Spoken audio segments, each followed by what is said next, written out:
Can you guys hear me? Hello. Oh, look at your beautiful faces. Hi, Silicon Valley.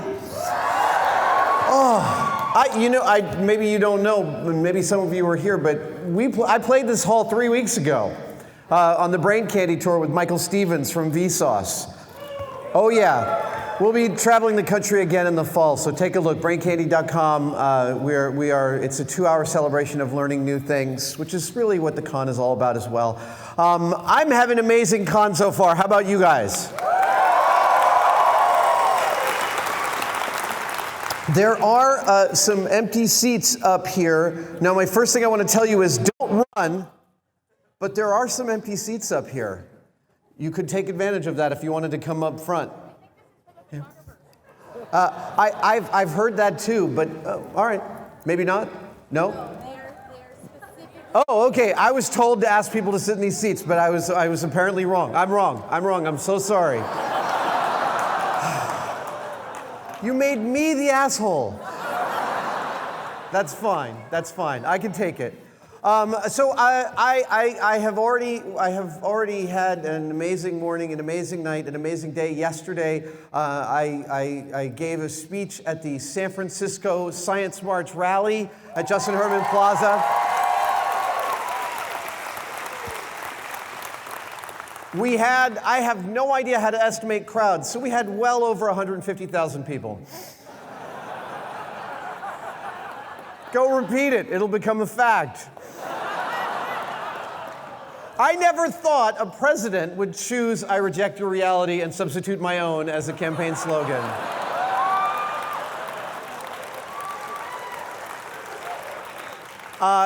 And I have some photos to show you so far of my adventures. I want to take questions from you guys, but first I have some photos to show you of my adventures so far. So this is Danica, Norm Chan's wife, doing some costume repair. We have our cosplay room on the floor. It's been going for the last 2 days. It was really fun. Danica has been using everything she's ever learned about putting stuff together to help people. I spent about 45 minutes yesterday helping 3 people fix their costumes.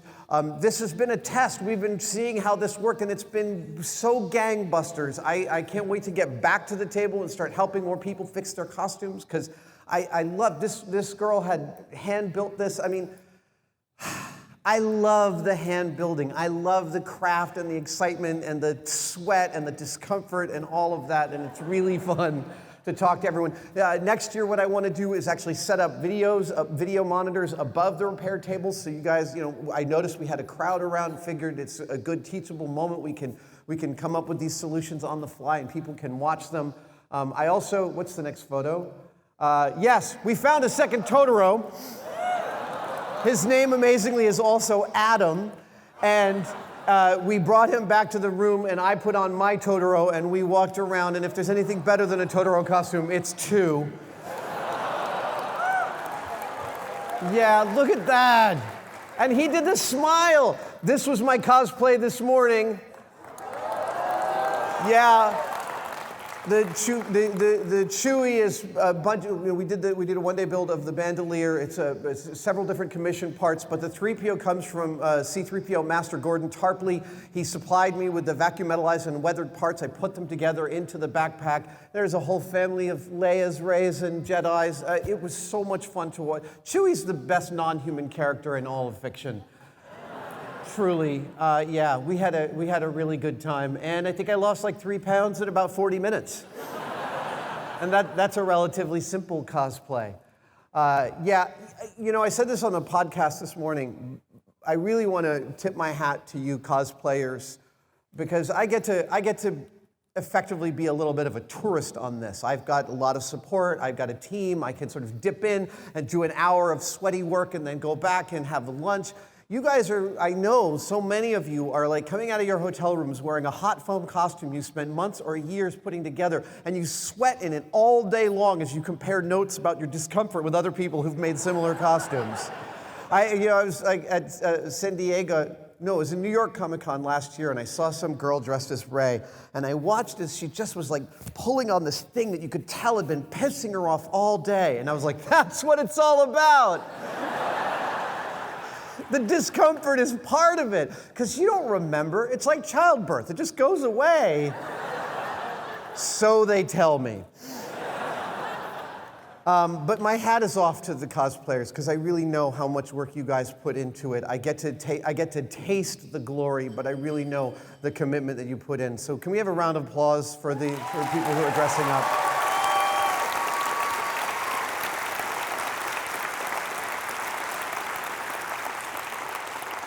It's such a weird hobby, and yet I so get it.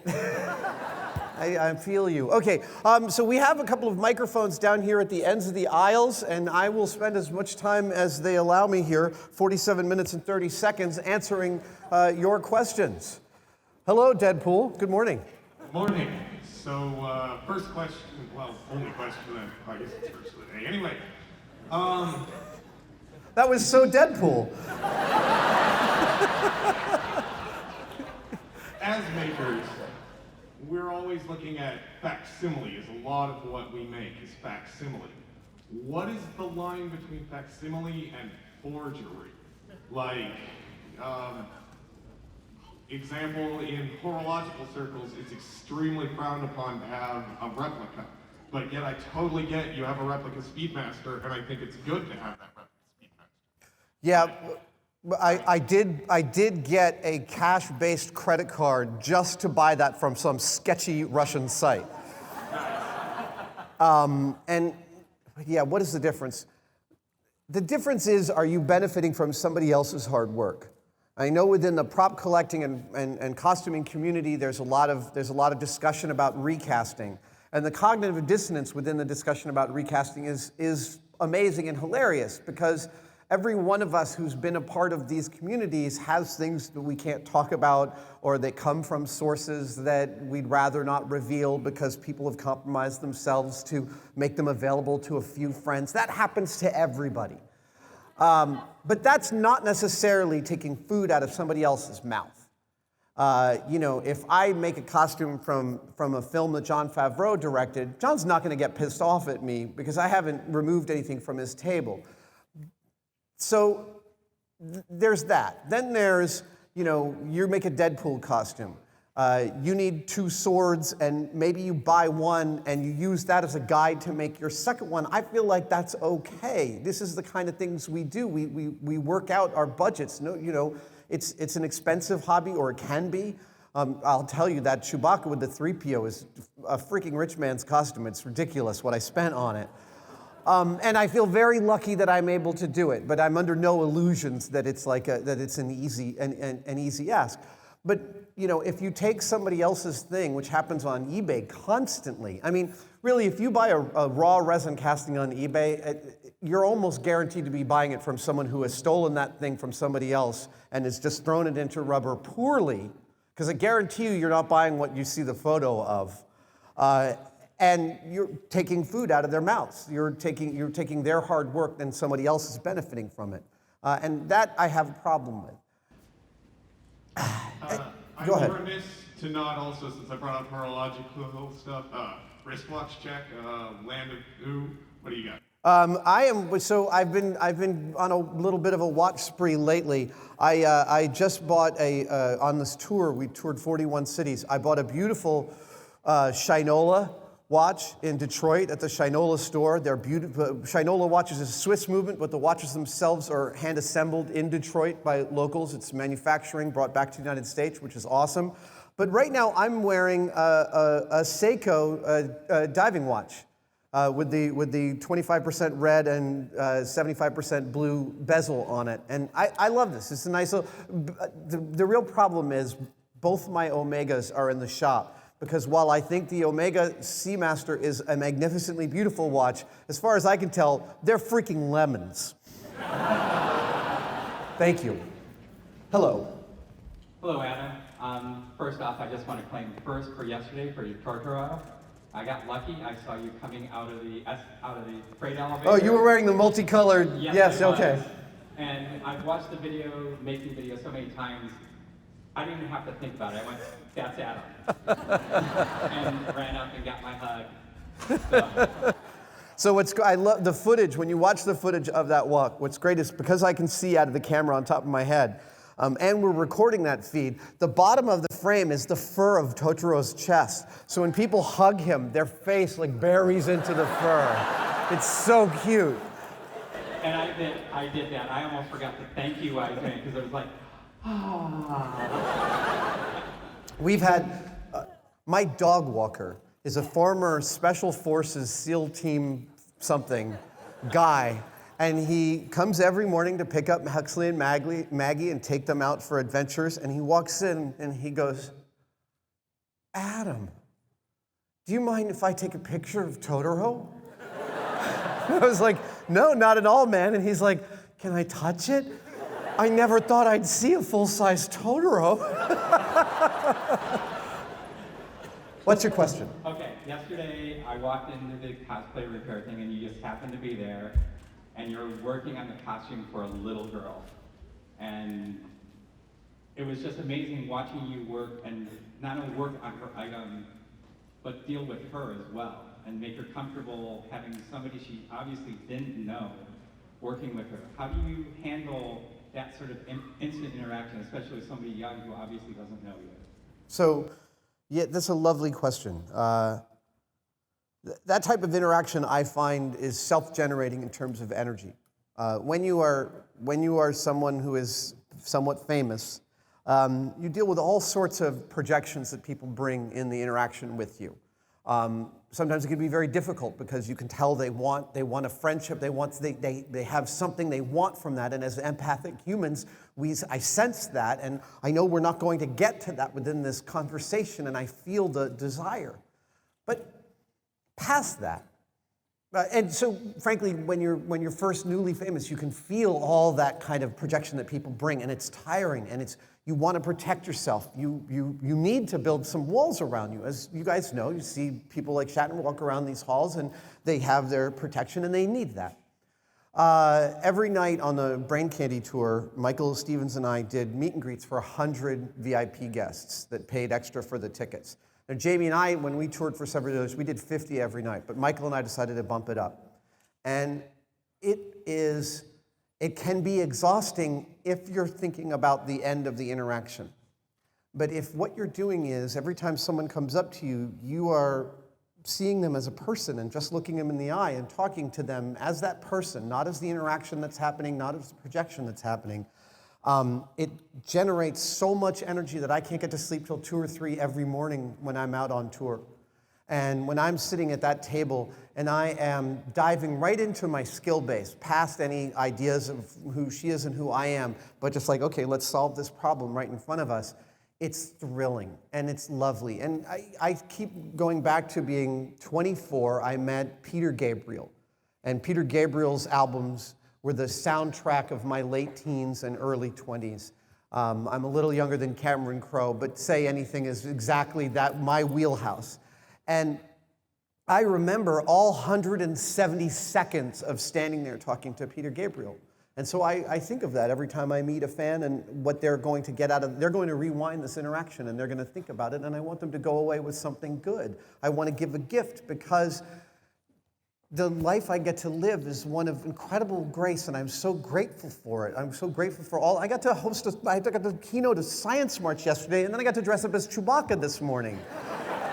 Someone could shoot me right now and be like, I'm good. And it's thanks to you guys. It's thanks to you guys coming out here and doing this and consuming the stuff that we put up on Tested. And that's an interaction. It's not a transaction. And I really appreciate that. Thank you. Hello, Girl Wonder. Hi. Sorry, I'm really weird. I just want to say, me and my brother would love to watch Mythbusters, and we were really sad when it went away. But what episode did you have the most fun filming? Oh, well, germane to this crowd, our Raiders of the Lost Ark episode where I got to swing over a chasm using a whip built by Ron Morgan, son of David Morgan, who built all the whips for Raiders, is hard to top. Plus, wearing the indie outfit every day for 2 weeks. I mean, it was like, my wife was like, oh, look at you, go off to work, you look amazing. That was my favorite. That was the most unallayed fun that I had shooting an episode. Oh, also, I got to learn how to crack whips from Anthony DeLonges, who taught Harrison Ford how to crack whips. That was crazy. Thank you. Your costume is great, by the way. Hello. I was going to say, it's my first time at a Comic-Con. You know, I'm in the Bay Area all my life, and I'm glad to have this opportunity to talk to you. The last past 3 days, I've been just looking forward to meet you and at least get a glimpse of you or ask questions. Right there, can account for that, trust me. And so I just thank you very much. And I just want to ask, as makers, we tend to build off of each other's innovations, and methods, and techniques, mechanisms. Like for example, I made this rubber band gun from Mass Effect. Oh, that's beautiful. Right? Yeah. I used the mechanism that a YouTube artist on YouTube, RD Guns, he has his own, he makes his own rubber band gun as well. And I used the mechanism for this semi-automatic gun, but I just built it out of the casing. My question would be is, at what point, as you implement and evolve on someone else's design, will it finally become like, say, a new design or a new thing? I know intrinsically it's like, it's always, every design has something from behind, and there's not going to be a new design, but but when you do see something completely different, like to a certain extent, like when would you be able to say, oh, it's truly, new design? Never. Okay, an iPhone is brand new. It didn't exist 100 years ago. Nothing remotely approached it. But besides those giant technological leaps, everything rests on the shoulder of everything else. For my stage show with Michael Stevens, Brain Candy, we have a gag in it where, in order to show the Kawanda effect about air moving over a curved surface, we use a leaf blower and we blow a roll of toilet paper in about 5 seconds, like, and then it floats back down. And then I pull out a bigger roll of toilet paper and I cover Michael in the toilet paper. We came up with this on the fly. We were brainstorming, we need a bigger piece of paper. Oh, you know what is a big piece of paper? It's toilet paper. Then we did it. That doesn't seem like a lot of toilet paper. Now, all of this was organically from the three of us, Michael Stevens, Michael Weber, our director, and I. It turns out that blowing a roll of toilet paper like that is an 85-year-old clown gag that they've been doing at Ringling Brothers for decades. And maybe I saw it at some point as a child. I don't know. But there is no such thing as a completely unique idea. And unfortunately, we have this culture where there's so much reward for the patent or the copyright or the trademark, and companies work so hard to hold fast on those. And it's affected the cosplay community. In fact, my hat's off to Lucasfilm specifically, because they were one of the earliest adopters of realizing that fan culture was both important and important to foment. So, I remember playing poker with one of Lucasfilm's head counsels at one point, and he was like, oh, we know everybody who's building shit out there. Sorry for cursing. Children, it's gross when children curse. That's the one thing you should know. It's cool when adults do. He said, we know everybody that's out there building stuff, and we know what the going rate is for, like, are you just covering your costs, or are you making a profit? And look, Andrew Ainsworth and those guys, that lawsuit notwithstanding, they were really, really clear that their only goal was to stop people from making a bunch of profit. As long as they were just feeding it out to the fan culture, they were fine with it. And I think that's exactly right in terms of how a company can let its IP go out into the world and not have a rigid amount of control over it. Because it's not unique. It comes from all these other things. Thanks for that great question. Hello. I'm a teacher, and I'm teaching elementary school, and next year... Terrifying. Well, this year I'm teaching second grade, and next year I am being tasked with teaching a STEAM course, K through 5. And Yay.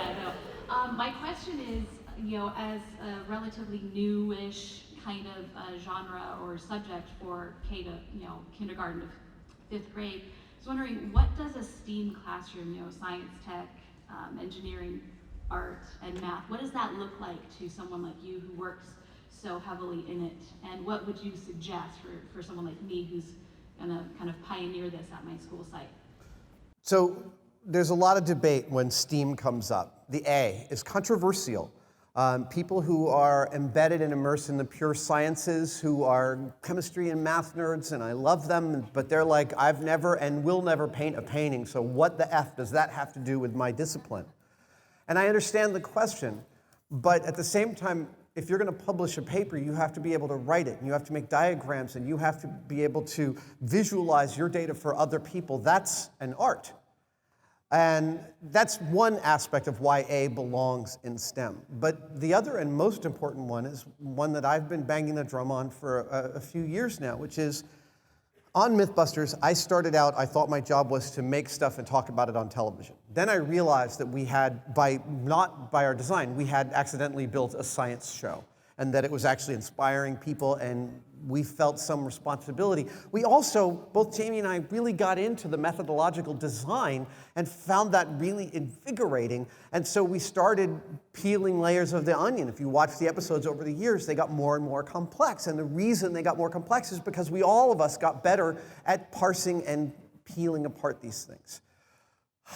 So then I thought, well, okay, now my job is I'm a science communicator. I was sitting next to Neil deGrasse Tyson being interviewed on Star Talk, and I was watching him go and thinking, look at this dude go. He knows his mission in life, and he is fulfilling it with every fiber in his body. It's beautiful. He's a science communicator. Wait a minute, I'm a science communicator. Cool. And then I realized that that's not even the rubric under which I'm a storyteller. And the reason I loved making the show, the reason I love doing the stuff we do on Tested is because I love telling stories. I love building narratives, and I love delivering that Aristotelian arc where we change from the beginning to the end. It's really important to me. And I also, moreover, I think that it is the most fundamental human thing. We make things, yes, we make tools, we use our opposable thumbs, we use our brains, but most of what we do with all of that is we tell stories to each other. We say things like, hey, those big mastodons that crush us, if we hide behind this thing and stick this stick in them with a stone on the end, it carves up their insides and we can all eat for months. That's a story. That's also science. And art and science are both just modes of storytelling. They're both modes in which we figure out the shape of our world. You could arguably say that art is a way we do it emotionally and science is a way we do it rationally, but frankly, there are artists who are far more rational than scientists and vice versa. And there are scientists who are far more emotional than artists. Ultimately, this comes around to me understanding that the bad science teachers I had in school were the ones that made me memorize facts. That's exhausting, and I don't know why I need to memorize them. But the best science teachers were the ones that told me a story that those facts fit into. My freshman earth science teacher in high school said, a glacier is a river on Quaaludes. Now I was like, that's the greatest description for a glacier I will ever hear in my whole life. And I will never forget it, and it helps me understand all of these things about how glaciers move, how the base of Everest and all of those columns they have to climb over, all of that stuff. All that cascades down from that single way he framed those facts into a story. That's my advice. Thank you. Hello. I've been seeing you jumping up and down for a couple of questions. Yeah, you and Carrie Byer are actually the only two people I actually came to Comic-Con to see.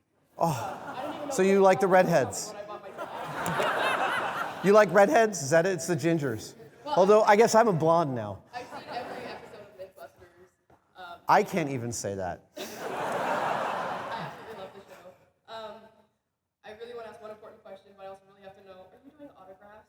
Yes, we'll be doing autographs later on today at 3 o'clock in the cosplay room on the floor. So in our Tested Adam Savage cosplay room, that's where I'm signing autographs. And what was the reasoning for Mythbusters being canceled? I'm really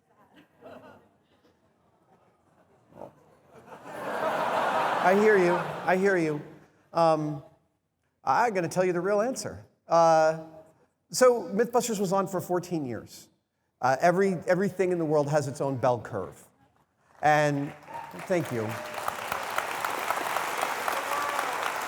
We were on long enough to negotiate I negotiated my contract 3 separate times. Yeah, that's its own story. But the last time was in 2010, and that was a 5-year contract.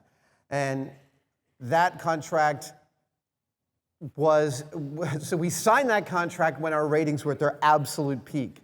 And then slowly, over the next 5 years, they started their slide. They still was respectable ratings by the end, but that slide happens. And what that means is when you get to the end of your contract, do you keep the show going? Well, Discovery's not going to want to pay us more to keep on doing the show. And frankly, after 14 years, and I'm 50 now, I'm tired. I'm definitely not going to do the show for less. And more than that, it seems like a proper place to put it to bed. It felt like all of these things were meeting at the right moments. I'm sad that they removed Cary Grant and Tori from the show. We did not want that. Jamie and I did not want that. And it seemed like, again, this is the right way to put it to bed. The best part about all of that is that Discovery agreed to let us call it a final season and to say goodbye to the fans, because that doesn't happen on scripted reality. And actually, the truly best part was getting to sit down at a table with Cary Grant, Tori, and Jamie, and I, and talk about the old days, because I loved those guys, and that felt like a really great homecoming. Thank you.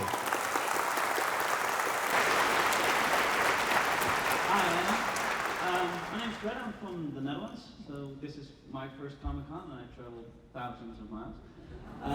Just here. Yes, the Netherlands, where they have happy people and healthcare. Really, everyone is so nice there. It is like a romantic comedy's version of America. My experience here with is the same, actually. Oh. But people. Oh, yes, here, sure. This is a self-selected group, though. I was just wondering, more people from Europe? 1, 2. Oh, a few more. I was wondering. Yeah, Europe's still there for a little while. Sorry, go ahead. My question, I'm a big fan of this show and also from Michael Stevens. And I was wondering, are there any plans to bring the show to Europe? Yes. The difficulty we have in taking a show like Brain Candy to Europe is that the houses are smaller. And so the economics are weirder. There is some interest specifically in the UK and the Netherlands. We both have large audiences there. So it's something we're talking about. At the same time, we both also have full-time careers doing lots of stuff for YouTube and other TV shows that we're doing. I want to do a shout out here for how amazing Michael Stevens is. And it took me a couple of weeks of touring with him before I realized what Michael Stevens' secret power is. And it is that while he is a master explainer, somehow he does it without ever mansplaining. Now, I say this as someone who has difficulty with mansplaining. I'm a card-carrying accidental mansplainer. I mean, my friends now go like, "Oh, he's hitting the actually voice." And I asked Michael what his secret is, and he said he takes it on faith. You never underestimate the intelligence of your audience, but you never overestimate their vocabulary. Nobody, no matter how smart they are, is ever going to mind having a word precisely defined for them, and that's a beautiful thing. I love touring with that guy. We're going to tour together for years. So hopefully Europe, yes. Okay, well, keep up on braincandy.com, yes. Hello. Hi, I'm Robin from Earlier's brother. Oh, hello, okay. She was absolutely right. We love the show. I was very sad when it ended, but then a few weeks ago I discovered I tested and I was ecstatic. And I was curious about what your favorite one-day build was, or is, or is going to be. What it's going to be. There's some really awesome stuff in the pipeline right now. I'm going to be traveling to a faraway land in June to do what may be my all-time favorite costume build in all of my whole life. But all that being said, my Totoro build, the 45 minutes, is one of the I spend a lot of my free time watching people build stuff on YouTube. I've been watching Total Boat, this wonderful guy from the Northeast making a workboat out of wood, 35 8-minute videos. I watched about 10 of them last night. So I watch a lot of build videos, and one of the things that's hilarious about them is how terrible most of them are. I mean, people who don't edit out these hand screwing screws one by one times a million. At the same time, there's a lovely grace to that silence that happens when you're making stuff, to the pause of just the drudgery of going through. And one of the things that Joey Famelli and I have worked together on over the years that we've collaborated on tested videos is building silence into the builds. And that Totoro build, for me, for my personal aesthetic, is a platonic ideal of a build video. It has some action that what we finally come up with is, it blew my mind how much I loved looking at it. We really did build it almost entirely in a single day, which pretty much never happens. There is no such thing as a one-day build video that took one day. But that I think is the loveliest one. Joey's an amazing editor and an amazing shooter and an amazing writer, and actually a shout out to Joey. He did a compendium video of his and Norm's trip to the Arctic Circle with Chris Hadfield on the Kalashnikov, it's not called that, Kolebnikov boat. And Joey's 8-minute cut of that is worth looking up on Tested. It's beautiful, and he narrates it, and I didn't know Joey could narrate. I'm like, whoa, dude, like high fives all around. Thank you. Hello, Ray. Hello. Oh my goodness. Oh my goodness. First of all, I want you to know you're the prettiest of all the Mythbusters. So, sorry, Tori. In your face, Tori. Oh, okay. So it's not about cosplay or about Mythbusters, but I know there is a video of you from a couple years ago of you singing I Will Survive in a Gollum voice. Yes. I'd like to know if you'd give us a sample of it. Oh, wow, okay.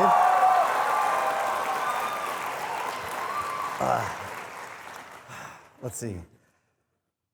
So it's a little bit like, it's opera man voice, ha, and then you bring it in back and you squeeze it, and you get the Gollum. At first I was afraid. I was petrified. That's what I can do tonight. Thank you.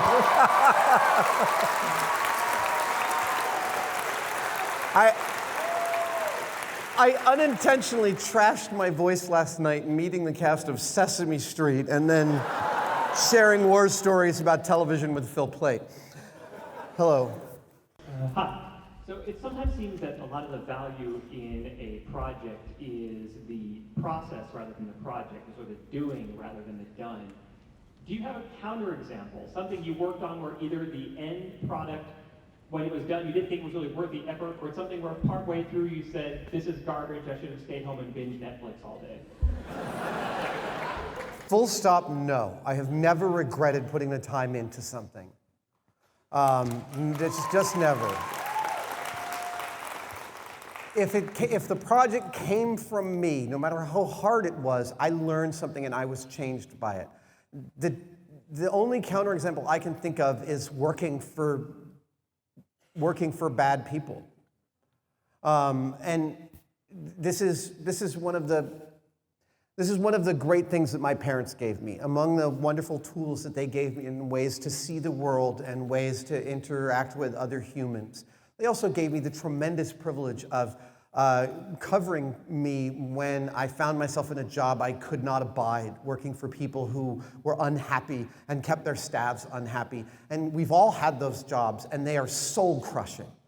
They really, you're driving an hour and a half every single day to get to a job where everyone hates you and vice versa. And that is a terrible thing to have to deal with. And a lot of people, everyone's had to have those jobs. I was very lucky in a couple of key points in my life. My parents were able to bail me out of those situations. And that's a deep privilege that they gave me. One that, I will pass on to my kids, but don't tell them that. It's just between you and me. But if the project came from me, it's always going to be worthwhile. There's always going to be something you get out of it. Thank you. That's a great question. Hello.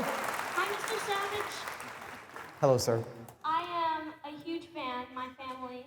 And before I get to my real question, were you the Darth Vader on the line while we were waiting? I was not. I don't think so. That might have been my friend David Baxter, but I don't know. Was it? Alright, so one of my favorite episodes of Mythbusters was Duct Tape Canyon. Yes. So, two things on that matter. One, describe your feelings when you were going down the duct tape rope on that mountain. Oh, yeah. And then, what can't you do with duct tape? What can't you do? You can't fix ducts with duct tape. It is absolute shite for fixing ducts. Yeah, it's actually a misnomer that it's called duct tape. It was originally called Duck, D-U-C-K tape, because it was supposed to be waterproof, which it also isn't. The thing about duct tape is it's almost never the right solution. But as a material of showing you how such a humble, terrible material that leaves a residue on everything you stick it to, it doesn't have a lot of tensile strength. It's, the idea behind duct tape for me is it shows what you can do with how little you have in front of you. My feelings going down that rope, you know, it was absolutely terrifying. It's awful, awful, awful. One of the things that Mythbusters taught me is that I am not an adrenaline junkie. I get physically ill from the adrenaline rush. The day we spent jumping off of buildings for dumpster diving, I literally almost threw up at the end of that day. Not from the fear, but from like, when you're standing here, there's this fascinating thing that goes on with your body. So I'm 20 feet above the ground. There's an airbag there. My stuntman trainer, whose name is amazingly Rusty Lamb. Sorry, Randy Lamb. Randy Lamb. That's even worse. Randy Lamb is an amazing stuntman who started out as a dancer, which is actually how this happened. A lot of this happens. But the best part is that the biggest complaint Randy gets from his stunt coordinators or the directors he works with is, Randy, could you do the jump again and this time don't point your toes? Anyway, I digress. Standing on the edge of the platform, about to jump 20 feet into an airbag, your whole body is like, what are you doing? And you're like, I'm gonna jump. And your body's like, no, we're not. Yeah, no, I am good. Your body's like, stop it. And your muscles start rebelling, and you have to push past that to do the opposite of everything you want to do, which is to like lie backwards and spread out your area. It's awful. It's awful. I'm really glad I don't have to do that part anymore. I'd really love to do some more drifting. So if anyone has a drift car, I'd love to take it out. Thanks for your awesome questions, and you're a very well-spoken young man. Thank you. Hello? Hi, so I just want to say I absolutely love everything you do, from Mythbusters to Tested. You are such a huge inspiration. I just want to say thank you so much for doing everything you do. Oh, thank you. You're welcome. And so my question for you is, I'm a YouTuber, and I'm curious to ask, what was the transition like going from television to YouTube, and how different are the two industries? On a temporal front, they're very similar. I'm shooting content. I have less restrictions in terms of how that content gets edited. I am not a slave to the commercial break, which is really nice. And Norman Chan and Will Smith, who were running Tested when I got there, Will's moved on, but Norm is still my partner in this. And they made it very easy. They're incredibly professional. I have brought in some of the Mythbusters crew. Ryan Kiser here used to be our production manager on Mythbusters, is now our production manager on Tested. And he's a shooter and an editor. It's all Swiss Army knives. The nice thing about the difference between them is that it feels like we're in brand new territory. That I get to cut a 45-minute video of me building a Totoro costume, and the completion ratio on it is off the charts. That's fantastic. And meanwhile, you go into meetings with television executives, and they're scared to death because television's coughing up its own blood. But that's fine. This whole industry is shifting right now. And, you know, as a content producer, I feel like, well, I'm still going to be around even if television goes away. Musicians are still making music, even though that industry is a little more advanced and it's falling to pieces. So to me, it just feels like a brave new world. I love the stuff that we do on Tested, and a lot of the things that we end up calling shows grow out of, like, we cut a video and realize, oh, this is a really cool category. We can separate things into this category and start to do new stuff. It also, the more open schedule. You know, we produced Mythbusters 13 episodes a year. It was 42 weeks a year of production. That's ludicrous. That's ridiculous. And it was exhausting, a slog.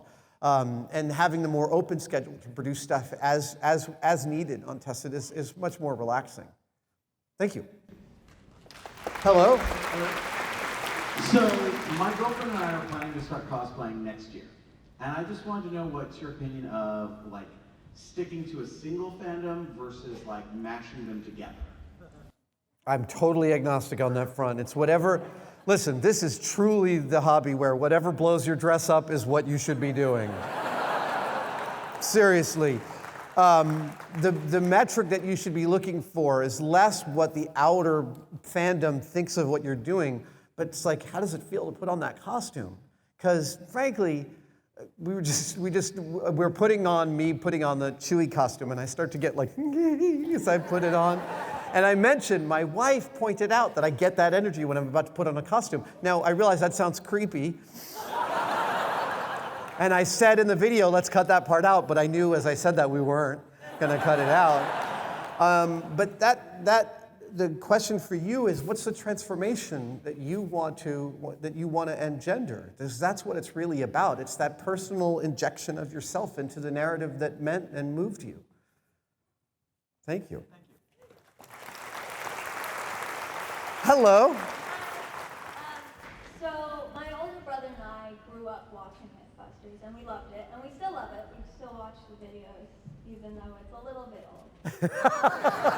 So am I. And I wanted to know, what was your favorite build you did on the Mythbusters? Oh, wow. That's a really good question. I mean, there's some wonderful things from the early days that I have great affection for because they increased my skill base without me realizing that that's what was happening. When I made a water pump that pumped 3,000 gallons a minute out of a 250-pound outboard engine, I didn't know I could do that. And my producer at the time was like, well, you're just gonna have to figure it out. And I did. And I didn't have Jamie's help because Jamie had the flu and he was out for 2 weeks, which effectively means that he died. Because for Jamie to take 2 weeks off, it just doesn't happen. And then he comes back in and he goes, this is gonna be gross. So, trigger warning. Jamie says, oh man, the flu is really bad. I've actually only thrown up once in my life before last week, but I was throwing up constantly. And I was like, wow, that's really bad. And he says, you have no idea how terrible it looks on the mustache.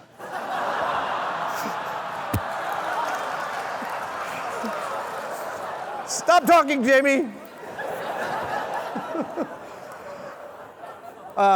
I also love paper crossbow. I still own the paper crossbow. I love that build. Thank you for that great question. I'm going to start moving faster so I can get to the end of both of these lines. Hello, Weibo holder. Hi, Adam. My name is Matthew. I work with social robots for my work. Very fortunate to. Weibo is actually my first real love for robots. Oh.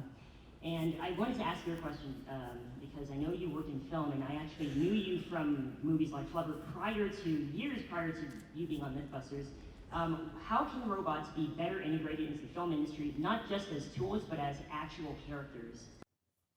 I mean, it all starts from a good story. It all starts from a good story. If robots are going to be characters and they have agency, that's a really interesting thing to start to explore. I mean, you know, Blade Runner looks at it a little bit. There are other films that don't, unfortunately. I think that people miss the social, class, and racial allegories of giving robots agency and watching what they do with it as they look at a world that thinks of them differently. I'm a big believer that we should not give guns to robots, ever.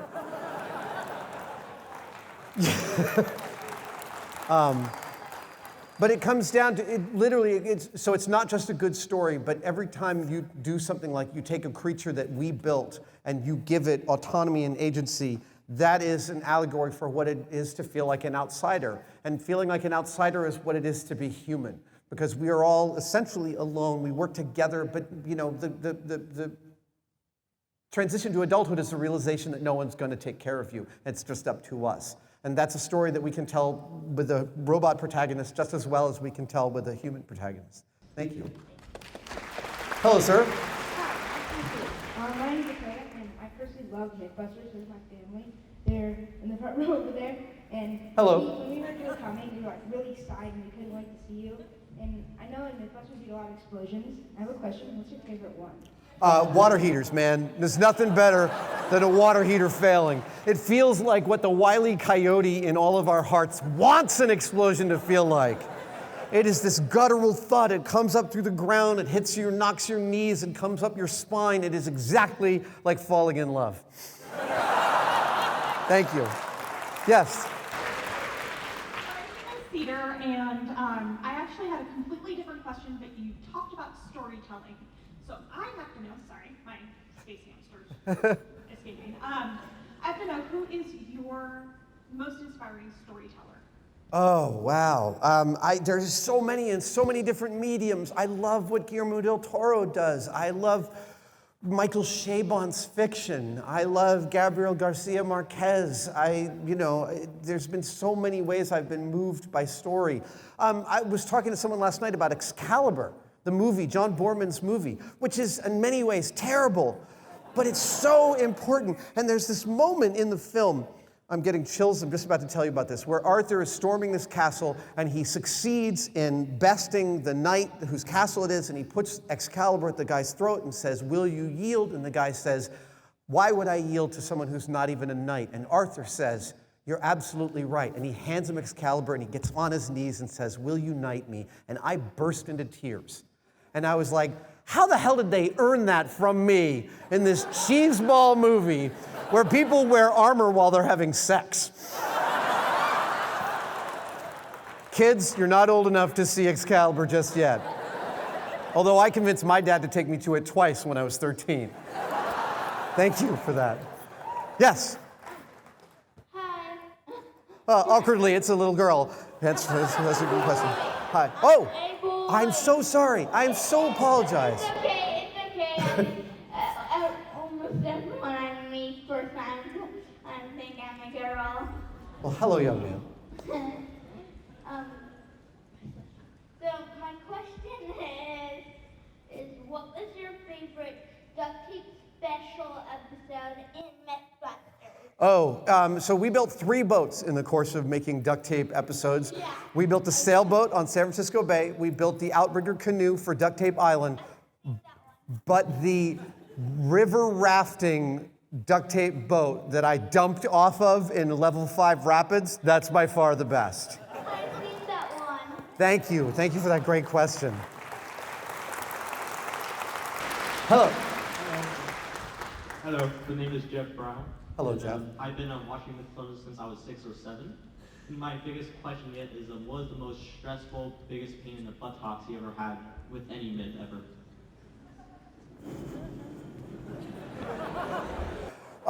It was without a doubt Whirlpool of Death.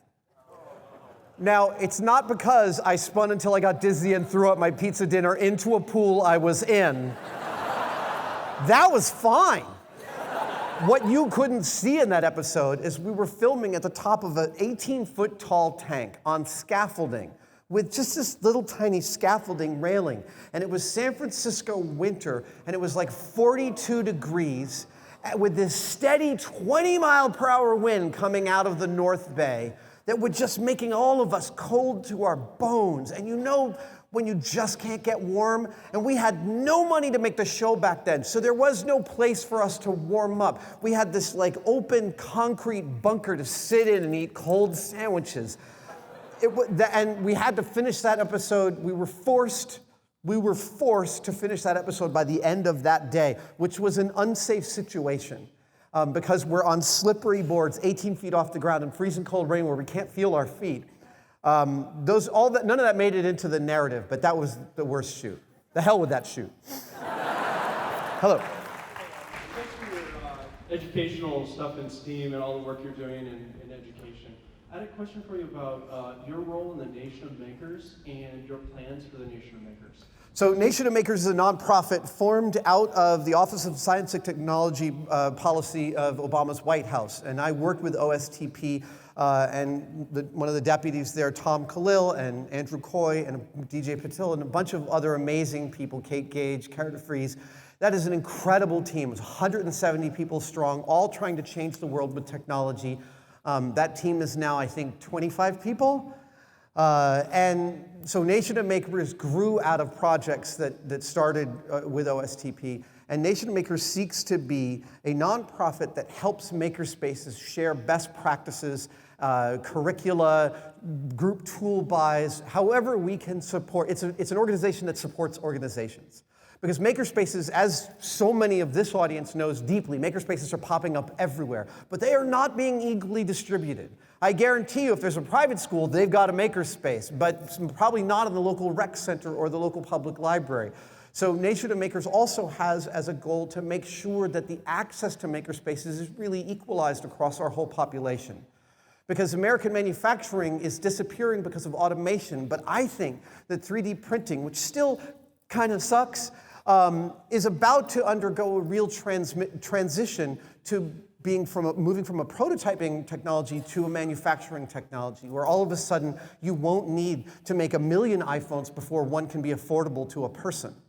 And that means, that right there, that equation is the economy of scale, and I feel like the economy of scale is going to collapse. And I think that's a good thing, because I'd love to buy an iPhone from a kid down the street rather than a giant corporation. So Nation of Makers is part and parcel of really helping to make sure that all kids, especially the youngest ones, grade school, middle school kids, have access to places they can go make. Thank you. Hello, sir. We have 1 minute and 30 seconds left. I have to finish on time. I've been told I must finish on time. Go ahead.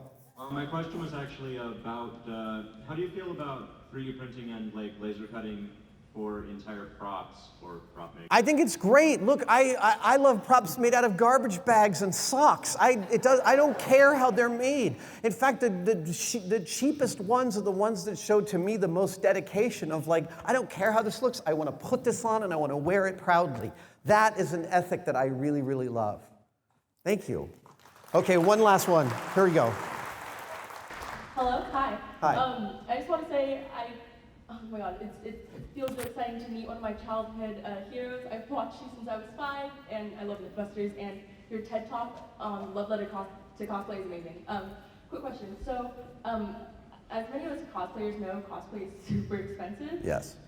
Would you ever consider doing special builds on Tested that are like maybe budget limit? Yes, yes, yes, yes. Okay, this is, so here's how we're gonna do this. I'm gonna answer this question, and then everyone who's still in line, I'm gonna come out and give you a hug, okay? And then we'll wrap this up. So I specifically, what I told Norm yesterday I wanna do is I wanna find a local hardware store that we can book for 2 hours, and they'll empty out the store and give it to us to film in. And I have a $100 budget and a random costume or prop to replicate, and we're gonna show exactly what it takes and exactly how much it costs on a budget to make this thing happen, because I totally agree. We need to share that kind of data. Thank you. Here. Thank you. Hello. Thank you for coming. Thank you for coming. Thank you for coming. Thank you for coming. Oh. Here we go. Hello. Hi. Thank you for coming. Hi. Thank you for coming. Oh, this is really creepy. Hello. That's awesome. Thank you. I can't hug everybody. I've got to leave. Thank you guys so much. I love you guys. I will see you guys next year. Thank you. Mwah. Whoa. Bye, everybody.